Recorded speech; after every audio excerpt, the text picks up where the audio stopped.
has been a trusted advisor to policymakers on cyber law reforms. Her expertise has been recognized globally, consultant foundation professionals in India. A trailblazer in cyber laws in 1999. I think it is applause. A thought leader in data governance, compliance and digital security. He founded Cyber Law College, shaping the next generation of cybersecurity experts. His innovative contributions such as cyber evidence, archival center and online dispute key cases at the Madras High Court. He is also a deputy editor of Nexus Madras Law Journal, making significant contributions to legal literature. With such an esteemed panel of experts, we are set for an enlightening discussion on the evolving landscape of cybersecurity.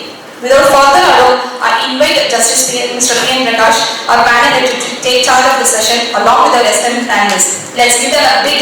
ரெண்டு பேரும் நான் judicial விட்டு வெளியில வந்துட்ட பிறகு ஆனந்த வினேஷ் அந்த pattern அப்படியே பிடிச்சி ஓடிட்டு இருக்காரு.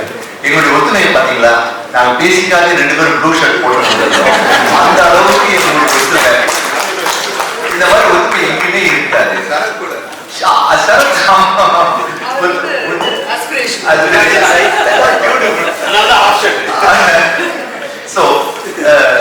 அதாவது அவர் வந்து ஃபவுண்டேஷன் போட்டு கொடுத்தாரு. இந்த ஆடியன்ஸ்ல எக்ஸ்பர்ட்ஸ் நிறைய பேர் இருக்காங்க. போலீஸ் ஆஃபீஸர்ஸ்லாம் வெயிட் பண்ணிட்டு இருக்காங்க கேள்வி கேட்கறதுக்கு. Professor Ezhumalai from doctor Ambedkar உட்காந்துருக்காரு. Professor Kala, all experts are here. So நான் வந்து பேசுவதற்கு ஒன்றுமே இல்லை. ஸ்ட்ரெயிட்டா நம்ம வந்து இந்த ஸ்பீக்கர்ஸ் 4 ஜெயண்ட் ஸ்பீக்கர்ஸ் இருக்காங்க. அவங்க பேசிட்டு கொஸ்டின் அண்ட் ஆன்சர்ஸ்க்கு நான் போனோம்னா ஆனந்தகுடி சொன்ன மாதிரி இந்த மீட்டிங்கை முடிச்சு ஒரு ஞாயிற்றுக்கிழமை எத்தனை பேர் வந்திருக்கீங்க. What is your take home? என்ன வந்தோமா, வெறும் காஃபி குடிச்சோமா, சாப்பிட்டோமா, போனோமா அல்லாத this is the take home அப்படின்றதுக்காக நான் என்ன பண்றேன்னா, நான் இன்வைட் மிஸ்டர் நாவி டு. இப்போ என்ன டாபிக் எல்லாம், டேட்டா ஒரு பக்கம் இருக்கு, பிரைவசின்னு ஒரு பக்கம் இருக்கு இல்லைங்களா. டேட்டா யுவனோ ஹராரி எல்லாம் என்ன சொல்றாங்கன்னா, இனிமே கொஞ்ச காலத்துல வந்து இந்து மதம், இஸ்லாமிய மதம், கிறிஸ்டியன் மதம் எது இருக்க போறதுலப்பா, ஏஐ மதம், டேட்டா மதம். நம்ம அத்தனை பேரும் டேட்டா, அதாவது பிஎன் பிரகாஷ் இந்த பேரெல்லாம் போய் X.0 டிக்டாக் டாக் டாக் டாக் அந்த நேம் எடுத்து வந்து அந்த நேம் டப்ப டப்ப டக்குனா என்னுடைய அத்தனை உள்ளுணர்வுகள் வெளி உணர்வுகள் அத்தனை அப்படி வெளியில வந்து நிற்கக்கூடிய ஒரு டேட்டா உலகமா வந்துடும். அந்த டேட்டா உலகத்தை அல்லாஹ் சாமி, கிருஷ்ணா சாமி, இயேசு ஈசு யாருக்கும் வழி கிடையாது.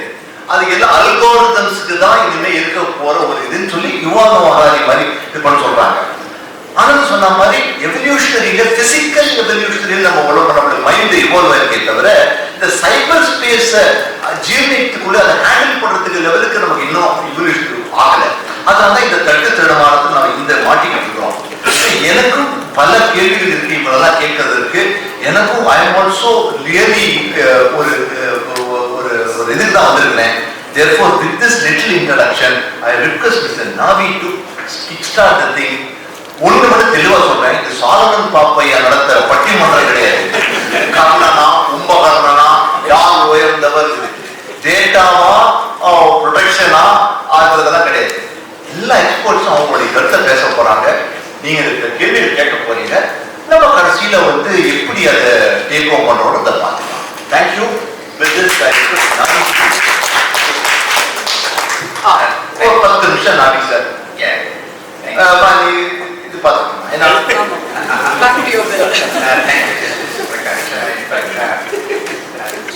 that's really changed the whole perspective of what could have been the normal panel discussion. In fact, when this subject topic was given by Paul, I thought this topic itself is a little philosophical. Okay, is cybersecurity more for data or for this? And I think Mr. Anand has actually specifically brought focus on that philosophical aspect of data. Okay, now I would of course not go into the practical aspects which many of you would like. I see a lot of police people here. When we talk of cyber crimes, you come with certain expectations. I am therefore taking on from Anand a slightly different lane, because I also have to tell apart from my other background, which you can see, I have been a very strict follower of the subject of hypnotism. Right from the year 1973 onwards, when I completed my college education, and that's why recently I have also been frequently writing about cyber hypnotism, cyber sociology, cyber psychology. These are areas of special interest as far as I am concerned, apart from practically doing something on the day-to-day functions. So recently, I have been discussing with many of the people about these digital arrest issues. Okay, where people are willing to give crores of rupees, not 1,000 rupees, 2,000 rupees. In our generation, we have never seen crores in any fashion. Crores. Yeah. But today, some of my friends are handling cases where if they say this person has lost 6.5 crores in digital arrest. There are, I think in Delhi there is a case which has crossed 10 crores. Okay.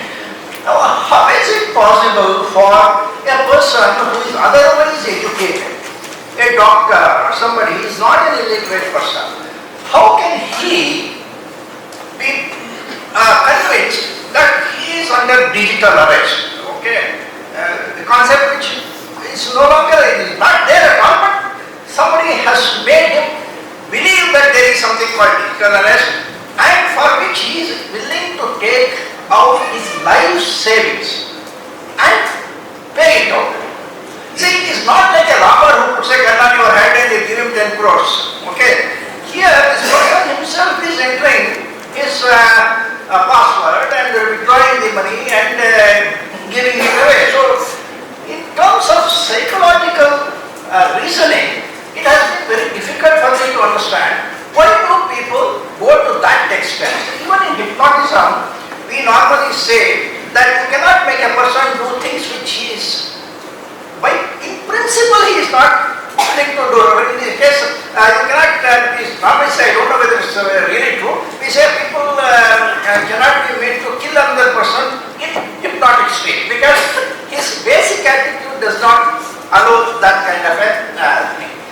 So in that way, I am really surprised that these so-called cyber criminals, as he explained about this Cambodian kind of a thing where people are trained to hack, how are they able to actually convert persons into such a psychological experts so that during a few conversations they are able to make that other person believe on something which is not true, and towards the commitment they are able to take out money from their accounts and pay it out. First time this came into the cybercrime world was when there was something called a blue whale game. Some of you may still remember.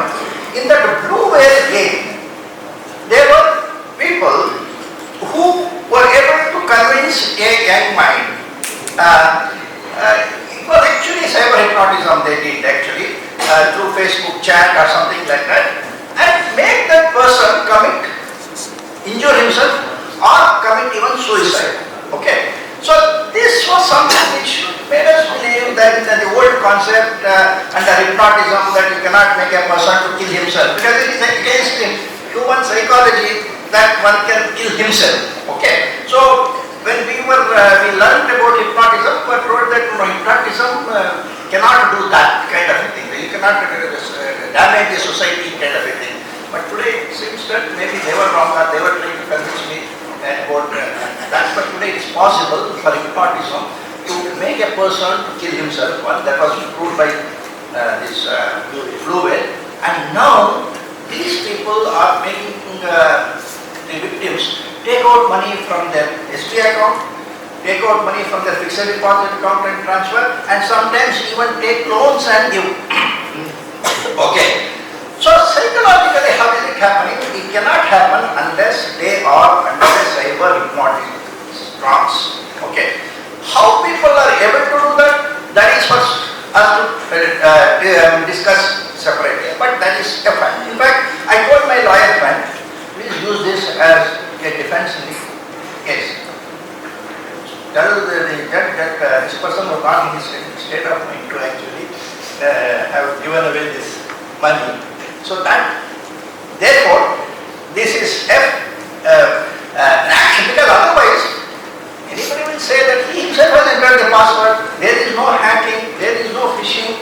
See, when we handled that ICICI Bank case, our argument is that my password was stolen by somebody and he entered it, therefore it was forgery, etc. Okay, I did not give permission for that. That was one kind of argument under which all the phishing and other things we fought.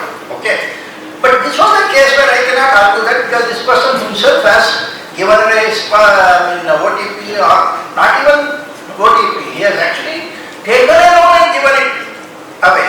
So it means that it is like a person who is in a deep drunken state, or is in a hypnotic state. If he commits some fraud or something like that, can you punish him under law? This is a question. If a person is not in his control of his mind and an action he is committing, is that punishable under law? Please ask this question. That is the only way. Otherwise, I cannot understand why a medical doctor of 35-40 years, he is not a young, say, adolescent person who does a crime in the sexual kind of a thing. There you can always say impulsive things could have happened. Here there is no such argument you can give. So therefore the only defense there is people are not themselves. That is what he was telling, that in this cyberspace people are different. Okay, when this ITA 2000 was debated in the year 2000, one of the things which I was raising is cyber law should be made by netizens for netizens. Okay, but it did not happen. Cyber law was done by people who never had visited cyberspace at that time. Whoever was there, they have never seen what was the message board, what was the email and other things. They were the persons who wrote the law at that time. Okay, today the same thing is happening. There is something called metaverse. Okay. Now you know that people are marrying in the metaverse. Now how will law take that into account? We are creating a imaginary space and law is trying to chase that. It is not only that, there is a category of human. We are also getting into this philosophical part of humans and computers. Okay. Now remember that in the future, this distinction between a human and computer is getting blurred. Even today, people are arguing AI should be considered as a juridical entity. Okay, so if a crime is committed by AI, we should not punish anybody. This is the idea which some people are thinking. I have always been telling ITA 2000 section 11 says any action of an automated machine is attributable to the person who has caused it. So for me, all AI actions are punishable to the person who actually owns that particular software. Okay, but still the argument is going on. Now, in this avatar world, that is the metaverse, where you know that in Delhi there was a case of harassment of a woman. She has filed a complaint saying that she was harassed, her avatar was mishandled by an avatar of another person in the metaverse, and they want that to be punished under our IPC or something like that. Okay. So now how will law take this into account? We are admitting there that this offense did not happen in the physical world. It happened in a pure cyberspace where the person who committed the offense was an avatar. Person who actually was a victim was also an avatar. The incident happened in the avatar world. Okay. Now this is where we are looking at the future. And here you have all heard of humanoid robots. That is robots who look like humans. Okay. And now there is one more category. We call them as cyborgs. What is the cyborg? That is a human being with a chip inside. You assume that there is a human being, so you don't have to graft the skin and other things. He is a human being, but we conduct a surgery and then implant a chip. That chip can be the best AI chip, it can have ChatGPT, it can have Google, everything, which means that this person is a combination of a human and the best known computer in the world. And you can't make out that he has got a chip here because at least unless you make a physical examination of a person, you don't know whether there is a surgery or something like that. This world of cyborgs, world of humanoid robots, world of metaverse, this is the future which technology is taking us, and people who think we are all experts today, we have to actually graduate ourselves to meet this requirement. It is in this context that we have also been advocating that privacy law is not sufficient with FDPPI, we have to work on neuro rights law. Okay, at least the law let it be there. Okay, then whether we can implement it, whether we can punish somebody, that is the next stage. So, I think the thought process when we are talking of this, law always exists to protect the society. Society, today we think consists of only humans. And saying in future, society will consist of humans, the cyborgs and the humanoid robots. You may not be able to say that let it not exist. We are today discussing artificial intelligence becoming so intelligent that it can destroy us. Sometimes I wonder, in fact when we talk of AI regulation, we say we should put restrictions on all these things, fine. But on the other end I say, who are we to say that computers should not tomorrow come up and destroy humans? Maybe that is the society which is going to be there. The futuristic society, maybe we don't like animals evolved into humans, now maybe humans have to give way to the AI-led computers. I don't know, maybe. This is a real philosophical issue. The only way we can think of it is to go much beyond our current understanding. We have to get into a different mode of thinking. Whether cyber crimes can be defined under that, whether law can be made to look at that, these are all very tough issues. Maybe when we have some questions, we will come back to this. Again, the continuation of what you said, I think I'm making more complicated things. If not acknowledge your expertise. Thank you, Mr. Naavi, for this wonderful thing. இப்போ prime minister பாரிஸ்ல பேசும்போது கூட ரொம்ப தெளிவா சொன்னார். 10 நிமிஷம் பேசினார். என்ன சொன்னாங்க, ஏஐ வந்துடுச்சு, அதை நம்ம நிராகரிக்கவே முடியாது. அதை எப்படி அசிமுலேட் பண்ணிட்டு குட் கவர்னன்ஸ்க்கு கொண்டு வந்து நம்ம அத்தனை நாடுகளும் சேர்ந்து ஏதாவது பண்ணலாமே தவிர அதை கண்ணை மூடிட்டா பூனை மாதிரி உலகம் இருந்ததுன்னு நினைக்க முடியாது. வந்துடுச்சு, it is going to stay. அது வேலையெல்லாம் அன்எம்ப்ளாய்மெண்ட் எல்லாம் பண்ண நினைக்க வேண்டாம். இப்பதான் ஸ்டீம் என்ஜின் வந்த போது கூட சொன்னாங்க அன்எம்ப்ளாய்மெண்ட் வரும்னு சொன்னாங்க. அதெல்லாம் அன்எம்ப்ளாய்மெண்ட் ஆகுது. அதனால நம்ம அதை எடுத்துக்கொள்வோம், ஏற்றுக்கொள்வோம். பட் குட் கவர்னன்ஸுக்கு அதை பயன்படுத்துவோம்ன்ற மாதிரி பிரைம் மினிஸ்டர் நீங்க ஸ்பீச் பண்ணாரு.